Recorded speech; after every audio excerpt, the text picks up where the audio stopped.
नाज़रीन, वफ़ाक़ी हुकूमत पारां तेल जी क़ीमतुनि में इज़ाफ़े ख़िलाफ़ काज़ी अहमद में टैक्सी ड्राइवरनि पारां एहतिजाजी मुज़ाहिरो करे धरणो हंयो वियो आहे। इन हवाले सां ज़ुल्फ़कार टांवरीअ जी हीअ रिपोर्ट। ॿुधाईंदा तो वफ़ाक़ी हुकूमत पारां जेको हिकदम 30 रुपया पेट्रोल ऐं डीज़ल जा वधाए छॾिया आहिनि। अहिड़े हवाले सां हींअर असां काज़ीअ में मौजूद आहियूं त आवाम खां पुछंदासीं त हुननि जो इन बारे में छा रद्दमल आहे।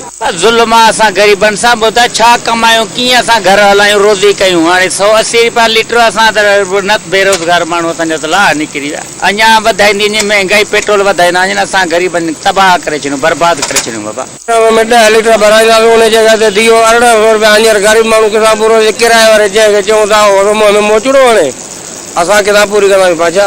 हाणे मुतालबो इहो आहे त डीज़ल खे कुझु कमी कई वञे, पेट्रोल खे कमी कई वञे। तेल महांगाई वधी वई आहे। इहा महिरबानी थिए मथे अपील था कयूं, तेल खे घटि कनि बाबा, इन्हनि जी महिरबानी। ॿियो गाॾियूं ख़राब थी थियो वञनि, उन्हनि जी बि माना मसला मसा थियो था वञनि। असां ड्राइवरनि ते महिरबानी थिए इहा तेल घटि कनि।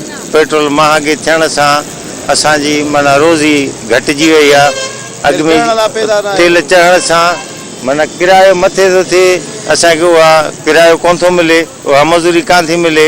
पेट्रोल महांगाई सां असांजी रोज़ी न थींदी ऐं ख़र्चनि हर शइ महांगी थी वेंदी। पेट्रोल वधण सां, तेल वधण सां खाधे पीते शयूं वधी सघंदियूं। असांजी आमदनी आहे 500 रुपया, रवानगी 1000 रुपया, उहो ग़रीब माण्हू कीअं पूरी कंदो। या घोड़ा घोड़ा कयूं था, हाणे ग़रीब बाबा में छा कयूं, बसि जान सां मौत करणो आहे, हलणो आहे। लॻो पियो आहे ग़रीब माण्हू कमाए या तेल विझराए एॾो महांगाई करे छॾियो अथनि।